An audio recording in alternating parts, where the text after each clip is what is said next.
En mi caso, nosotros, no solo yo, sino parte del equipo del que formo parte, trabaja en procesos de aprendizaje y de memoria y dentro del grupo yo me he especializado en la estimulación mediante corrientes eléctricas del cerebro.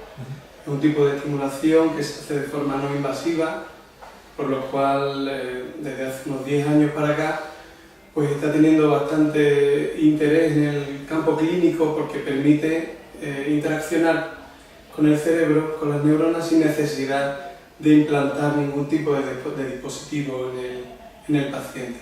Claro, eso es muy interesante porque la visión que tenemos los clínicos sobre la investigación básica en neurociencia siempre es aquellos implantes que son invasivos, ¿no? Donde localizáis mediante una cirugía específica, claro, un polo en lugar y otro en tal para ver ahí, ¿no? Eso es la imagen. Claro. Nosotros desarrollamos una labor más básica de trabajo en animales y la idea es poder combinar ambas cosas. Poder usar técnicas invasivas en el cerebro del animal para poder poner de manifiesto qué está ocurriendo cuando uno aplica este tipo de técnicas en humanos, ¿no? Que claro, en humanos no podemos saber qué está pasando realmente a menos que lo traslades al animal y puedas realizar este tipo de técnicas que son las que comentan, ¿no? Técnicas invasivas. Claro. Cuando hablas de aprendizaje, ¿a qué te refieres?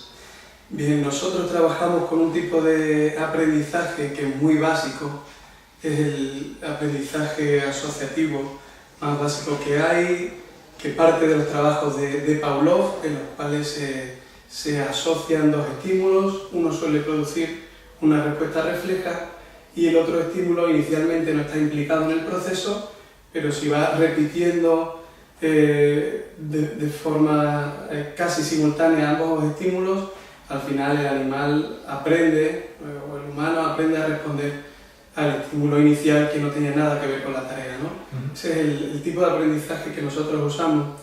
Y usamos este aprendizaje porque a pesar de ser muy básico, tiene mucho estudio detrás y sabemos qué partes del cerebro están implicadas y lo podemos medir muy bien en los animales. Entonces es aprendizaje en el sentido de acúmulo de información para funcionar, o también hay, aparte de ese retener una información específica, es decir, aprendizaje igual memoria, también otros factores cognitivos implicados, véase por ejemplo alguna función ejecutiva?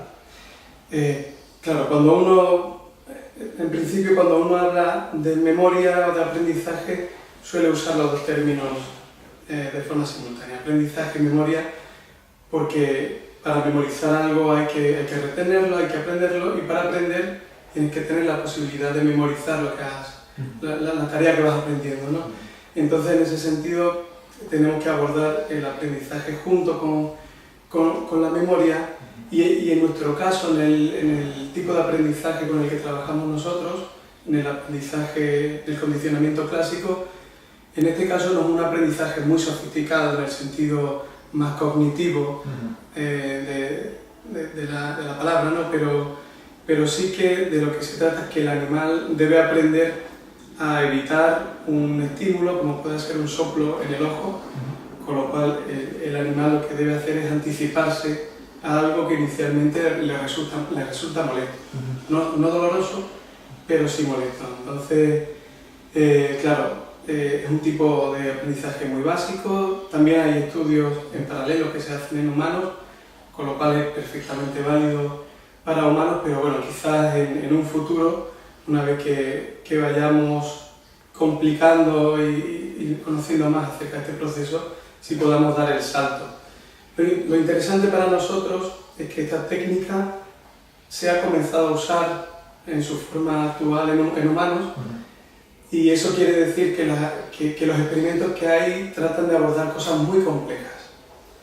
La idea nuestra es darle la vuelta, vamos a irnos a un modelo más sencillo, vamos a ver una tarea muy sencilla que conozcamos bien y a partir de ahí vamos a ir construyendo todo el conocimiento acerca de los mecanismos básicos que participan en ese tipo de técnicas, ¿no? Del efecto que induce esta técnica. Esa es un poco la idea. Claro, como autor principal, aparte de otros artículos que has publicado, acabas de publicar muy recientemente un artículo que yo tuve la suerte de ver con José María Delgado algunos vídeos. Entonces conozco, no solo porque lo haya repasado, sino porque también vi los vídeos sobre esa técnica en la que tú estás especializado y tú profundizas. ¿Nos podrías contar, grosso modo, de una manera breve, tampoco hace falta expandirse mucho, cuál es el objeto de ese trabajo en concreto?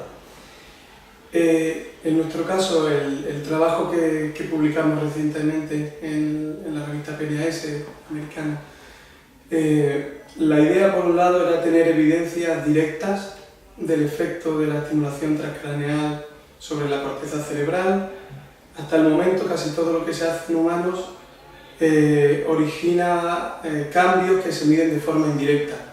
Por ejemplo, viendo un potencial motor, la fuerza que uno tiene en un músculo determinado, etc. Nosotros queríamos abordarlo de forma más directa, viendo las respuestas de las neuronas a esta estimulación.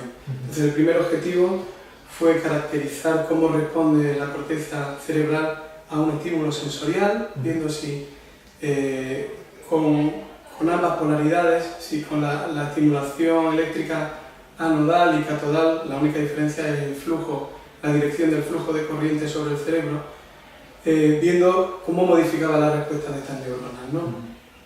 Ese fue el primer objetivo. Lo que hacíamos era básicamente ver cómo respondían las neuronas a un estímulo en los bigotes del animal en presencia de una corriente anodal o de la corriente en dirección inversa, que sería la corriente catodal.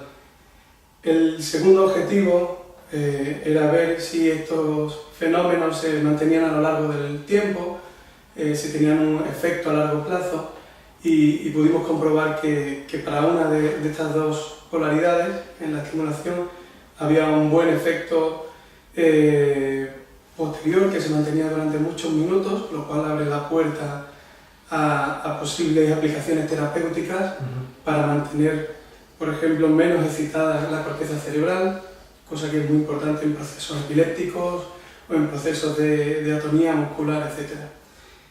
Y por último, una vez que sabíamos cómo afectaba la técnica a las neuronas que están en la corteza cerebral, lo que hicimos fue implicar a esta región, implicar al área del cerebro que se corresponde con la percepción de los bigotes del animal, en una tarea muy sencilla de condicionamiento clásico como la que he definido antes, ¿no? Donde el animal aprende a responder a un estímulo en los bigotes antes de que le llegue un soplo en el ojo.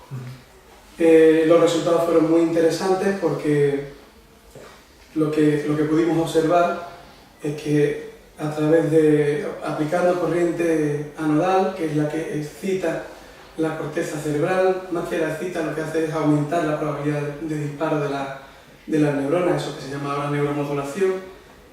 Lo que podemos hacer es acelerar el proceso de aprendizaje, es decir, aquellos animales que reciben este tipo de estímulos durante el aprendizaje van a aprender mucho más rápido que aquellos animales que no lo reciben. De forma complementaria, si uno aplica corrientes en sentido opuesto, el animal deja de responder. Nosotros pensamos que lo que está ocurriendo es que podemos potenciar o disminuir la percepción del animal, de forma que ante el mismo estímulo se aprenda más rápido o directamente no se llegue ni siquiera a responder algo que has aprendido. Pero es entonces tiene que ver con la codificación del estímulo, en cierto modo, es decir, por cómo el estímulo es recibido en sí mismo. Lo que pensamos hoy en día es que la corriente está haciendo que el disparo de las neuronas sea más probable o menos probable. Digamos que estamos aumentando o disminuyendo la probabilidad de disparo de las neuronas. No es una técnica que per se excita a las neuronas, como puede ser la corriente, la estimulación transcraneal magnética, con la que tú puedes hacer disparar a las neuronas. En este caso, no llegamos a hacerla disparar, lo que hacemos es modificar la probabilidad de que esa neurona dispare. Por lo tanto, el número de neuronas que se van a reclutar, que van a responder a un mismo estímulo, va a ser mayor o menor en función de la polaridad de la corriente que pasemos a través del cerebro. Claro, y mantenido en el tiempo. Ese aprendizaje me refiero. Claro, el aprendizaje se va a mantener en el tiempo.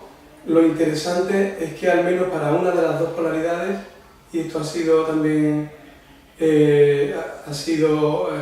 observado también en pacientes, en humanos, para una de estas dos polaridades, precisamente la que, digamos, que disminuye la excitabilidad de las neuronas, este estado se mantiene durante varias horas.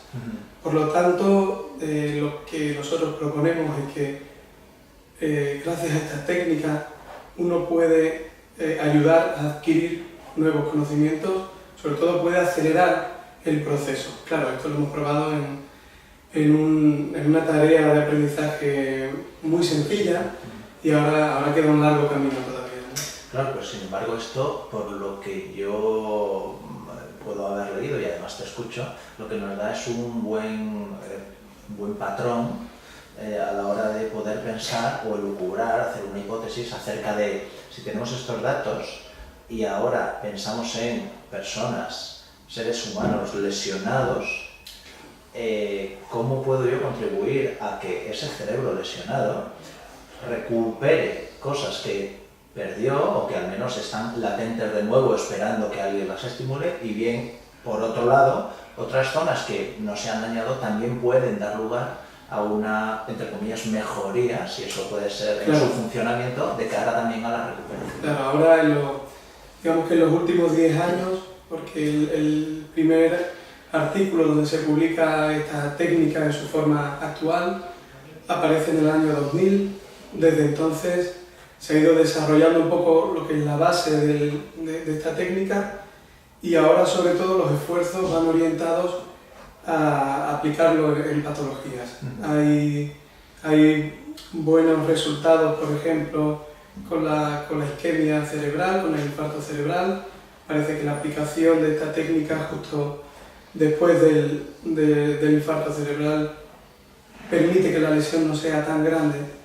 De alguna forma, al mantener o aumentar la excitabilidad de estas células, logramos que mueran menos células después de la lesión. También hay bastantes expectativas en torno a la epilepsias focales en corteza, porque claro, es una técnica que inicialmente no permite profundizar hacia zonas más profundas del cerebro, pero aquellas epilepsias que tienen un origen cortical, podemos tratar de disminuir la excitabilidad, que al fin y al cabo es de lo que se trata un foco epiléptico, una zona que se ha sobreexcitado. Podemos tratar de controlar esta excitabilidad a largo plazo para intentar abolir las crisis epilépticas tanto durante la estimulación como después de la estimulación.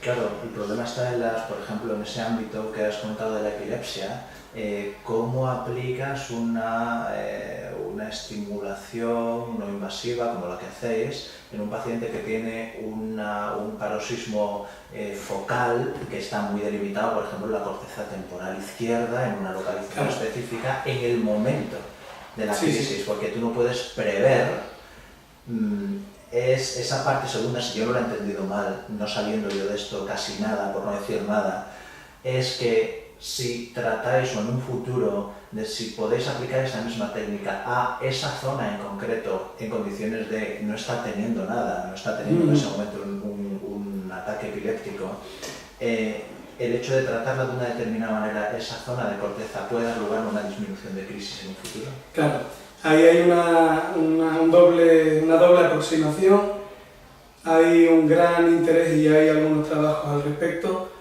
en tener dispositivos que sean capaces de detectar la crisis epiléptica y que en ese momento liberen la estimulación eléctrica en la zona de interés. Esa es una de las dos aproximaciones. Y hay una segunda aproximación que es un poco más general, en la cual lo que se trataría es estimular en ausencia de crisis epilépticas en la zona afectada, de forma que esas crisis no lleguen a aparecer. Y en ambos campos hay buenos avances. Y en el primero, por ejemplo, ¿qué hacéis? ¿Trabajáis en conjunto con ingenieros? Claro. porque claro, se supone que ahí debe haber no solo un software, sino un hardware, ¿no? Que soporte aquello. ¿Cómo es eso? Pues, bueno, en los últimos 5 o 10 años quizás el interés en la interacción hombre-máquina para permitir la comunicación, por un lado, del cerebro hacia la máquina, que es capaz de leer la actividad cerebral, pero no solo en esa dirección, sino también en la dirección de que la máquina sea capaz de modificar la actividad cerebral, pues está teniendo un gran interés, ¿no? En todos los aspectos. Quizás este segundo campo es el que hay aún menos investigación, como una máquina puede modificar la actividad cerebral, pero a la vez también es de un enorme interés. Y básicamente esta técnica, la estimulación transcraneal eléctrica, nos da una posibilidad a esa segunda parte, ¿no? A que un aparato pueda tomar una decisión y modificar la excitabilidad de nuestra corteza. En ese sentido, hay que desarrollar, por un lado, mecanismos que permitan estimular cada vez regiones más pequeñas del cerebro para poder focalizar los efectos de esta técnica. Actualmente, la aplicación de esta técnica afecta a una gran región porque está comenzando, pero ya hay incluso compañías que están desarrollando cascos más especializados donde hay electrodos en la cabeza más pequeños donde uno puede intentar controlar estos efectos de forma más focalizada. Claro, la segunda parte es que debe haber dispositivos que detecten mediante registro de electroencefalografía, por ejemplo, la aparición, el inicio de una actividad epileptogénica y que sean capaces de responder con la estimulación. A mí me suena eso ahora mismo a un poco neurociencia ficción. Pero, sí. Aunque sé que no lo es, porque ya he visto muchas publicaciones en cosas que son como, entre comillas, muy espectaculares para un cerebro de alguien como el mío que no está en eso como es el tuyo, que sí estás en eso, ¿no? Sí, en realidad nosotros estamos aplicando ahora una segunda forma de estimulación transcraneal que se viene desarrollando durante los últimos años, que es la estimulación transcraneal mediante corriente alterna. En lugar de pasar una corriente débil durante muchos minutos, aplicamos una corriente alterna donde vamos cambiando la polaridad. Podemos jugar con la frecuencia de esta corriente, de forma que ya se ha visto en seres humanos, por ejemplo, que aplicándolo en distintas partes, como la corteza somatosensorial, tú puedes inducir sensaciones artificiales. Puedes sentir una percepción de la mano cuando en realidad lo único que está ocurriendo es una estimulación en la corteza somatosensorial que además es de forma no invasiva, ¿no? Mediante esta técnica. Por lo tanto, en los próximos 10-20 años, el objetivo de nosotros como investigadores es ir focalizando este tipo de técnicas para que sean cada vez más especializadas, pero también avanzar en el tipo de corriente que podemos inyectar al cerebro, ¿no? No solo para aumentar o disminuir su excitabilidad, sino que también podamos potenciar o disminuir frecuencias específicas en las cuales el cerebro trabaja en momentos determinados, ¿no? Potenciando o disminuyendo este tipo de funciones del cerebro. Claro, sí, y ya por último, te iba a preguntar sobre eso, pero ya que lo has sacado tú a colación me viene fabuloso, que es, has dicho, nosotros en los próximos 10 o 20 años vamos a tener mucho mejor conocimiento acerca de qué debemos verdaderamente hacer, cómo, cuándo, etcétera, etcétera, ¿no?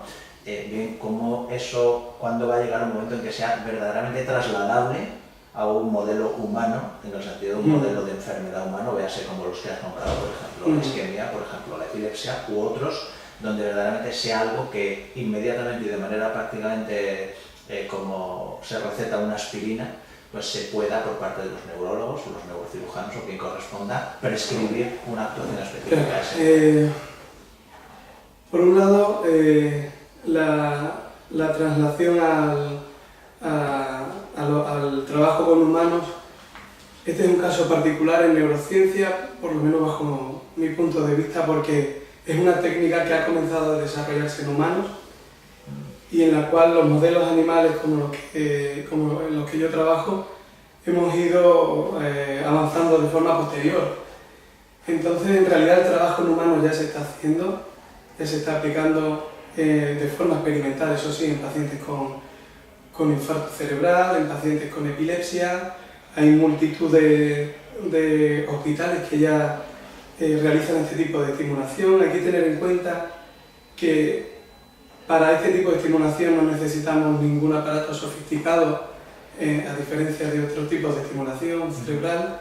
De hecho, con una pila de 9 voltios y poco más podemos pasar la corriente necesaria para inducir estos cambios. Por lo tanto, el dispositivo que uno puede encontrar en el mercado para hacer las estimulaciones es realmente muy barato en comparación con otras técnicas.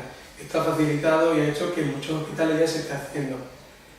¿En qué momento esto aparecerá en los protocolos habituales con los que trabajan los neurólogos? Pues la verdad es que es muy complicado, porque para establecer estos protocolos también se necesitan muchos estudios. Eso implica un gran coste económico, sobre todo en países como Estados Unidos, y bueno, muchas veces este coste económico lo asume la industria farmacéutica, y quizás este no sea el caso. Pero yo estoy convencido que habrá un crecimiento paralelo del conocimiento que tenemos, por una parte, de la técnica. Conforme vayamos siendo capaces de focalizar más estos efectos, seguro que en algún momento acabará siendo un protocolo habitual. De hecho, en algunos estudios donde se comparan estas técnicas con tratamientos farmacológicos, por ejemplo, se ha visto que tiene un efecto comparable a la receta de ciertos fármacos. Por ejemplo, en pacientes con depresión, lo que también se observa es que los mejores resultados se obtienen combinando ambas técnicas. Por un lado la farmacología y por otro lado la estimulación cerebral. Por lo tanto, queda mucho. La ventaja es que estos experimentos ya están en marcha en humanos, no necesitan esperar a que todo se desarrolle en animales, sino que aquí se ha empezado un poco al contrario. Al contrario de lo habitual, sí. Muy bien.